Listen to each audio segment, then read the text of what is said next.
મારે મારા મિત્રને મળવું છે. સુદામાને લઈ જાય છે.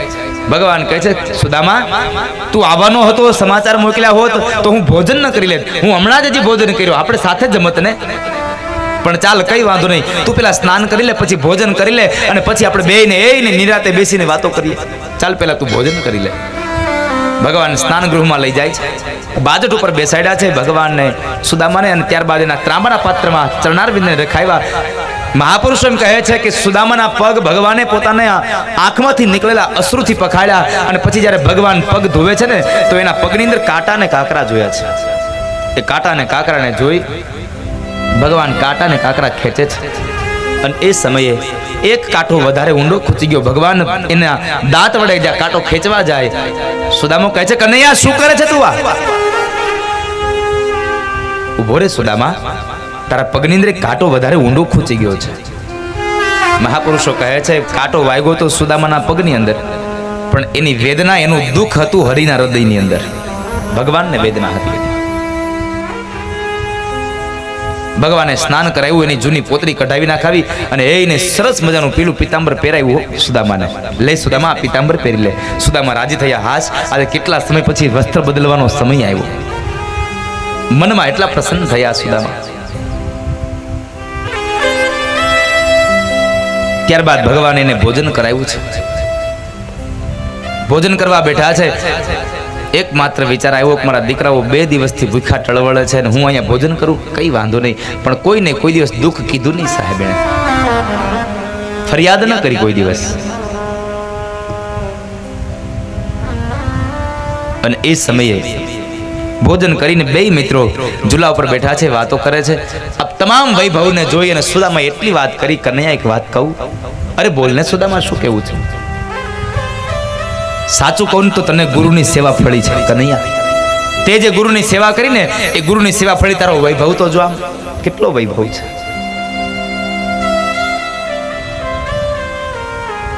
હા સુદામા, તારી વાત સાચી છે, ગુરુની સેવા ફળી છે હો. અને આમ પણ આ દુનિયામાં કહેવાય, ગુરુ સેવાથી સિદ્ધિને પમાય છે. તમે ગુરુ સેવાથી કદાચ પૈસો ન કમાવો ને તો કાંઈ નહીં, પણ ગુરુ સેવાથી તમે આ અંતરનું સુખ તો આત્મથી ખૂબ કમાશો સાહેબ. કારણ ગુરુની સેવા કરશો ને એટલે ગુરુ તમને સાચો માર્ગ બતાવશે, અને એ માર્ગ ઉપર ચાલવાથી માણસ કોઈ દિવસ દુઃખી ન થાય સાહેબ. સદગુરુનું શરણ છે એવું. ઘણા લોકો મને કહે અમારા ગુરુ આમ છે, અમારા ગુરુ આમ છે. એક વાત યાદ રાખજો, મહાપુરુષો લખે છે, ભાગવતકાર એમ કહે છે, આ દુનિયામાં ગુરુ કદાચ નીચો બની શકે, પણ ગુરુ સ્થાન, ગુરુ પદ કોઈ દિવસ નીચું ન બની શકે સાહેબ.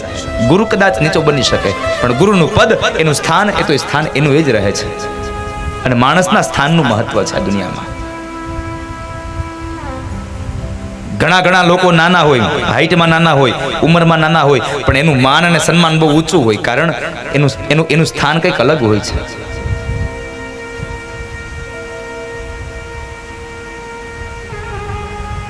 બે મિત્રો વાતો કરે છે. એમાં બરાબર કનૈયાએ પ્રશ્ન કર્યો, સુદામા તું ઈ તો કે મને, તું તે લગ્ન કર્યા કે નહીં, તું પરણો કે નહીં, મારી ભાભી આવી ઘરમાં? અરે હા કનૈયા, તારી ભાભી આવીને. અરે એનું નામ શું છે? એનું નામ સુશીલા છે કનૈયા. એમ? હા, નામ સુશીલા છે, અને સાથે સાથે નામ એવા ગુણ પણ છે એમાં. અમુકના નામ જ ખાલી હારા હોય, એ પ્રમાણના ગુણ હોય જ નહીં.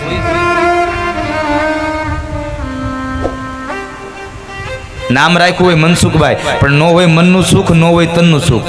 આખો દી ગામની ઉપાધિ જ કરતો હોય, એને કોઈ દી સુખ ન હોય.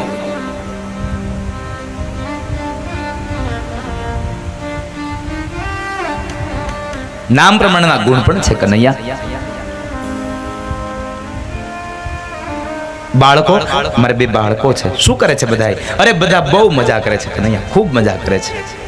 એમ નથી કીધું મારા દીકરાઓ 2 દિવસથી ભૂખા ટળવળે છે. અને એ સમયે કૃષ્ણએ બધા પ્રશ્નો કર્યા એટલે સુદામો પણ કહે છે, કનૈયા ઉભો રહે, પેલા મને પૂછવા દે. તે તો બધું પૂછી લીધું. તે લગ્ન કર્યા કે નહીં? તો કે અરે હા સુદામા, મેં લગ્ન કર્યા. તો તારા પત્ની ક્યાં છે? અરે આર્યા. સુદામાની તો આંખું ફાટી ગઈ. અરે પણ કનૈયા, આ તો 8 છે. અરે હા પણ સુદામા, 8 મારી પટરાણીઓ છે.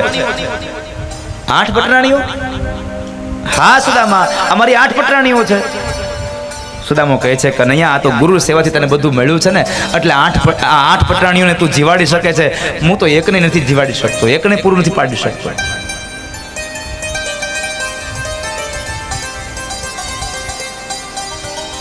ભગવાનને 16,108 હતા. અત્યારના કળિયુગના કનૈયા હોતે કેવો એ કે ભગવાને એટલા લગ્ન કર્યા તો આપણે 2-3 માં શું વાંધો કે, પણ એ ભગવાન હતા, તું ભગવાન નથી.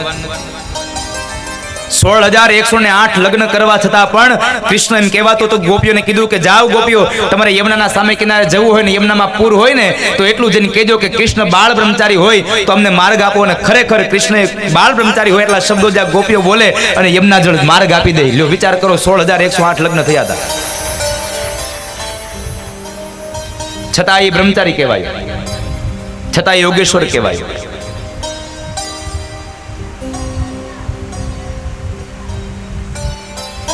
આઠ મારી પટરાણીઓ છે સુદામા.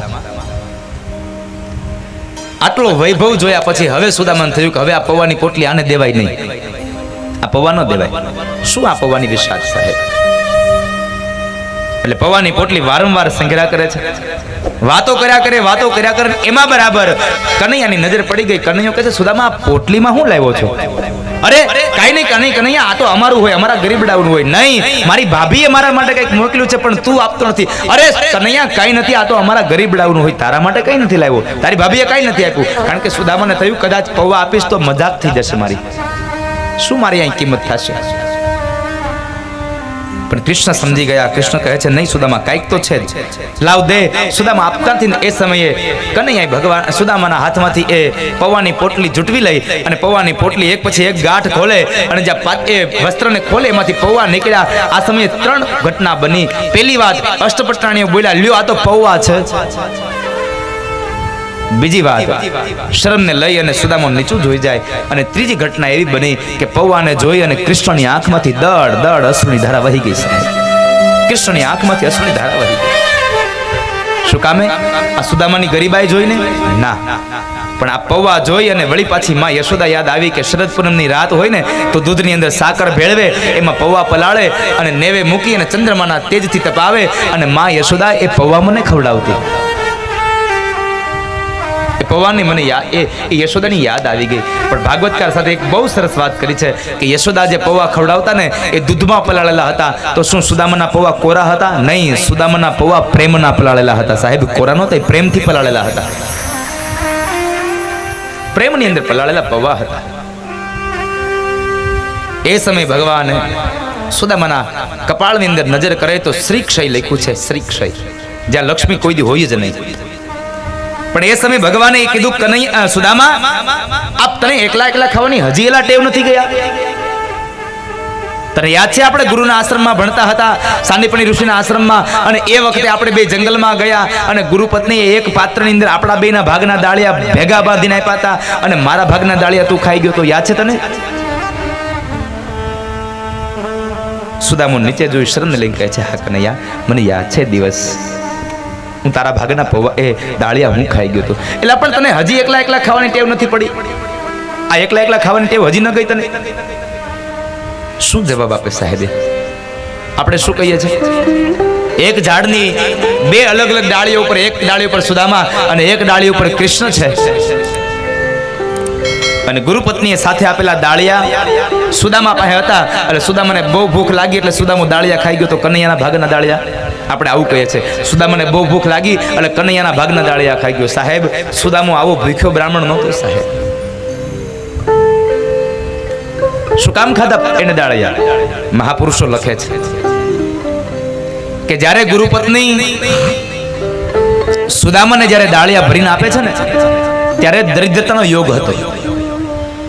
અને શાસ્ત્ર કહે છે, વિદ્વાન પંડિતો કહે છે કે દરિદ્રતાના યોગમાં ભરેલું જ્યારે પણ એ અનાજ ખાવામાં આવે ને તો એના ઘરમાં ગરીબાઈ આવે. એટલે સુદામાને ખબર પડી કે આ તો દરિદ્રતાના યોગમાં ભરેલા દાળિયા છે, આ દાળિયા ખાઈ એના ઘરમાં ગરીબાઈ આવે. એટલે સુદામો કહે છે મારા ઘરમાં ગરીબાઈ આવે ને તો ભલે આવે પણ મારો મિત્ર કૃષ્ણ ગરીબ ન હોવો જોઈએ, મારો મિત્ર ગરીબ ન થવો જોઈએ.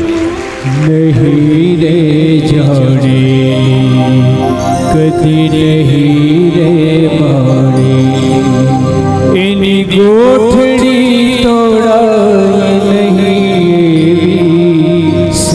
સંતો રે જુઓ કૃષ્ણ સુદામાની જોડી સંતો રે જુઓ કૃષ્ણ સુદામાની જોડી અલૌકિક એ જોડ સાહેબ સુદામાને ભૂખ નહોતી લાગી પણ મારો મિત્ર ગરીબ ન હોવો જોઈએ મિત્ર એસા કીજીએ ઢાલ સરીખા હોય દુઃખ में आगे હોય સુખ में પીછે પણ અત્યારના મિત્રો તો એવા થયા સુખ હોય તો તારી હારે ને દુઃખ હોય તો તું તારા રસ્તે હું મારા રસ્તે મિત્ર એવો કરવો સાહેબ દુઃખમાં પણ આગળ હોય અને સુખમાં આપણી પાછળ હોય પણ ભગવાને જ્યાં શ્રી ક્ષય વાંચ્યો ને એ સમય બરાબર ભગવાનને થયું હું આ શબ્દને ભૂંસી નહીં શકું પણ ભૂસી ન શકું તો કાંઈ નહીં પણ એમાં એને પલટાવી તો શકું ને એને ઉલટાવી શકું એટલે ભગવાને એ જ સમયે જે શ્રી ક્ષય હતું એના બદલે અક્ષય શ્રી કરી નાખ્યું અને એ સમયે ભગવાને એક મુઠ્ઠી પૌવા ખાધા તો દ્વારિકામાં જેટલી સંપદા હતી એટલી સંપદા પોરબંદરમાં આપી બીજી મુઠ્ઠી પૌવા ખાધા તો દ્વારિકા કરતા બમણી સંપદા પોરબંદરમાં આપે અને જ્યાં ત્રીજી મુઠ્ઠી પૌવા ખાવા જાય ને ત્યાં રૂકમણીએ હાથ પકડ્યો પ્રભુ શું કરો છો તમારે ધન જેટલું આપવું એટલું આપી દો પણ એટલી અમારા ઉપર કૃપા કરો કે તમારી આ પટરાણીઓને તમારા મિત્રના ઘરના દાસી બનાવવા તૈયાર શું કામ થયા છો અમને તમારા ચરણની સેવા કરવા દો પોતાની પત્નીઓને પણ દાસી બનવા તૈયાર થયો એક રાત્રિનો સમય થયો એક રાત રોકાયા બીજા દિવસનો સૂર્ય ઉદય થયો પ્રાતઃ તમામ સંધ્યા વંદન કરી અને સુદામા બ્રાહ્મણ બધાની સાથે બેઠા છે થોડી ઘણી વાતો કરી અને કનૈયાની પાસે પ્રસ્તાવ રાખ્યો કે ચાલ કનૈયા તો હવે હું જાઉં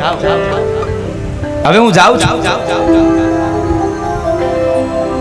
એ સમય ભગવાન કૃષ્ણે કોઈ જાતની વાત ન કરી અને સીધું જ કહી દીધું બસ સુદામા જાવું છે કઈ વાંધો નહીં પણ પાછો આવજે હો મળવા કારણ સુદામાને એક વાત કૃષ્ણને ખબર છે કે મેં પોરબંદરમાં આટલું અનાજ આપ્યું છે મારી ભાભી આટલા દિવસથી ભૂખી છે આ સુદામો અહીંયા જમી લે છે કહેતો નથી પણ મારી ભાભી નહીં જમે કારણ એ પતિવ્રતા નારી છે એ નહીં જમે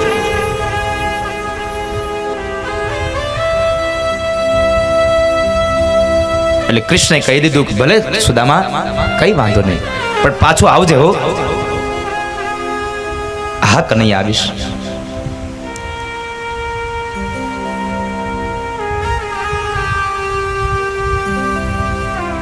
દાઉજી મહારાજ ઉભા છે ભગવાન કૃષ્ણ ઉભા છે અષ્ટપટરાણીઓ ઉભા છે અને સુદામા હવે એની પાસેથી વિદાય લે છે જ્યારે સુદામા વિદાય લે છે ને એ સમયે ચાલ કનૈયા હું જાઉં બે મિત્રો ગળે મળ્યા અને ભગવાન કૃષ્ણ પાસેથી સુદામા વિદાય લઈ ઓરડામાં ઊભા છે કક્ષની અંદર અને એ ઓરડાના ઉમરા પાસે બરાબર સુદામા પહોંચે અને એ સમયે ભગવાન કૃષ્ણએ અવાજ કર્યો સુદામા સુદામા પાછા વળી કહે છે હા કનૈયા અહીંયા આવતો જરા સુદામા ફરી પાછા આવે છે હા કનૈયા ભગવાન કૃષ્ણને એક વાત સુદામાને કરવી છે પણ કૃષ્ણ બોલી ન શક્યા હોઠ સુધી આવેલા શબ્દો પાછા ખેંચાઈ ગયા ભગવાને આખી વાત બદલી નાખી અને કહે છે સુદામા કઈ નહીં હું તને ખાલી એમ કહેતો હતો કે પાછો મળવા આવજે હો ભૂલી ન જતો હા કનૈયા ફરી પાછા સુદામા નીકળે ફરી પાછા ઉમરામાં પહોંચે એક પગ હજી બહાર મૂકે ન મૂકે ત્યાર પેલા કનૈયા યાદ કર્યો એ સુદામા અહીંયા આવ્યો તો પાછો આવ્યો તો જરા